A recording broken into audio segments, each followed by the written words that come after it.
이, 이 셋째, 빼앗는다는 결국 착취와 차별의 문제입니다.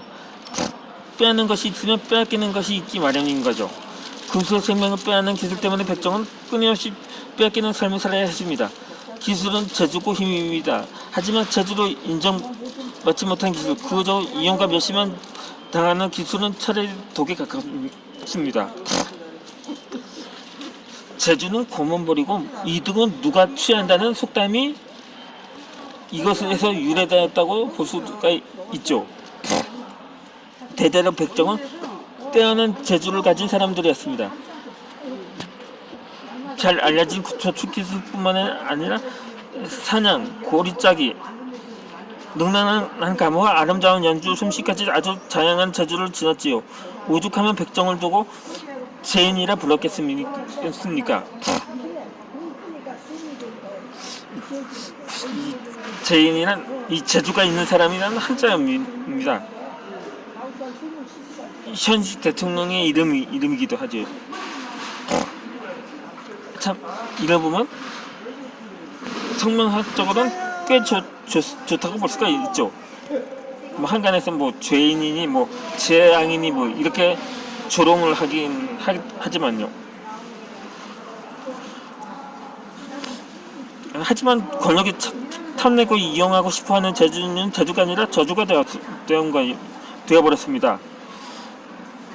바로 그 재주를 빼앗고도 권력은 더욱 가혹하게 백정들을 짓밟고 억눌렀으니까요. 결국 재주가 저주가 되는 순간이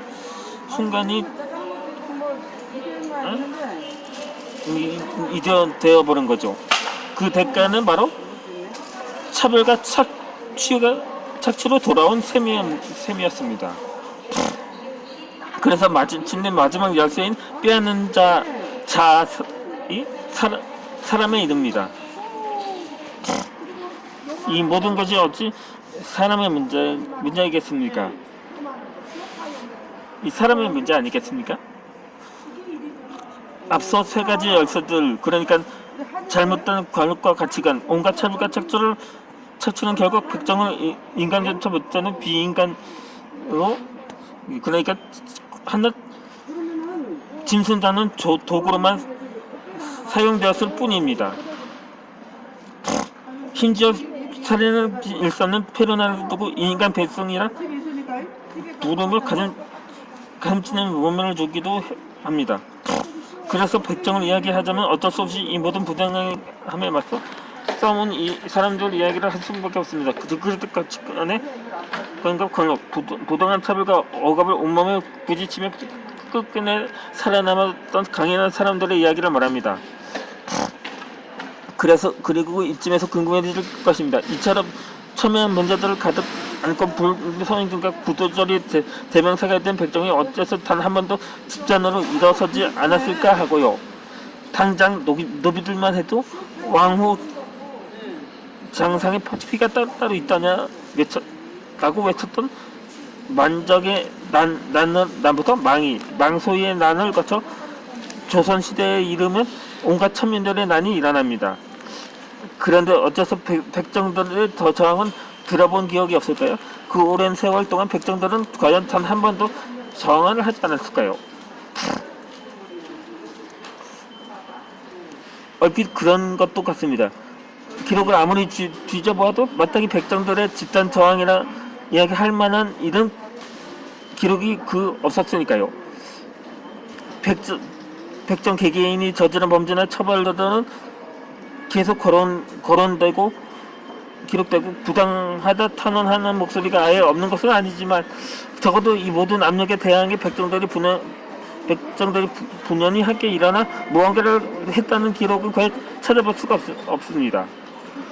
그래서 연구자들조차 종종 백정을 말할 때 그 실상을 알리는 데 그치거나 그 삶을 안타까워하는 데에서 멈추고 맙니다.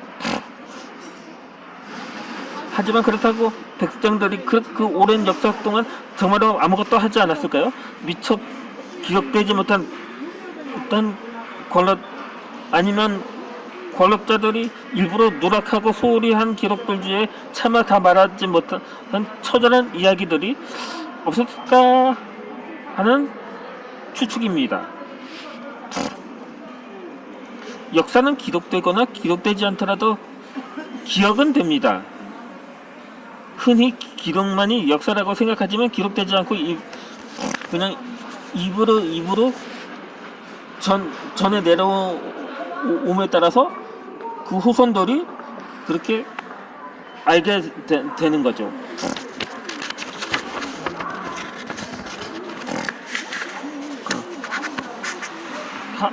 일컬어 구전이라고도 합니다. 이 마음에서 마음으로 스며드는 정서도 한편의 역사이기도 합니다. 오히려 진짜 소중한 이야기는 글자를 독점하는 계층들이 남긴 허울뿐인 기록문이 아니라 입에서 입으로 구구절절 전해지는 전설이나 거기에 잠신 정서와 기억들에 대해서 더 많이 남아있는 것이 아닐까 합니다. 그래서 이때부터 구전의 역사, 정서의 역사, 사람은 고울고울 갈피마다 몸으로 새겨서 내려온 백정들 이야기를 해볼까 합니다. 제가 이전에 영상에서 말씀드렸던 백정 출신의 의사를 얘기해드렸는데, 제가 말씀드렸으니 박해코거세라고 이름은 거론하지 않았지만 신라 왕손이었다고는 말씀은 드렸거든요. 이번에는 그 얘기가 아니라 그 전체적인 설명으로 확대해 볼까 합니다. 그러니까는 제가 지금 설명하고자 한 것도 조선 왕조 실력 같은 책이나 기록물들을 통해서 그 자료를 발췌해서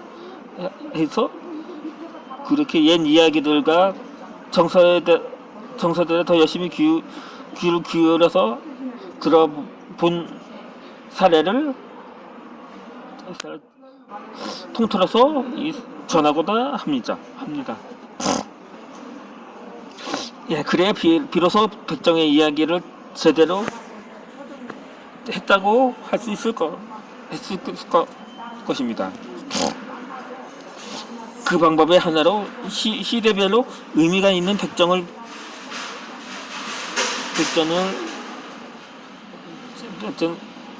발췌해서 한번 이야기를 해볼까 합니다. 때로는 그들은 여자이기도 하고 남자이기도 합니다. 그러니까 세대나 남녀소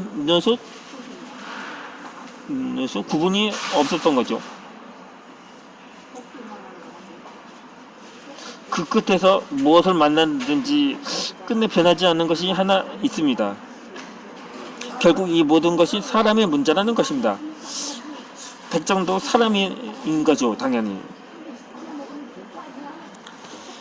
그 한마디를 위해 얼마나 많은 사람들이 얼마나 오랫동안 얼마나 많은 피와 눈물을 흘려야 했을까요?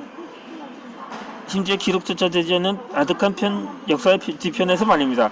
하지만 그 한마디를 인정하는 순간 세상에서 가장 낮고 차별받는 이들 또한 똑같이 귀한 사람들을 인정하는 순간 세상에서 가장 중요한 가치도 따라서 인정할 수밖에 없게 됩니다.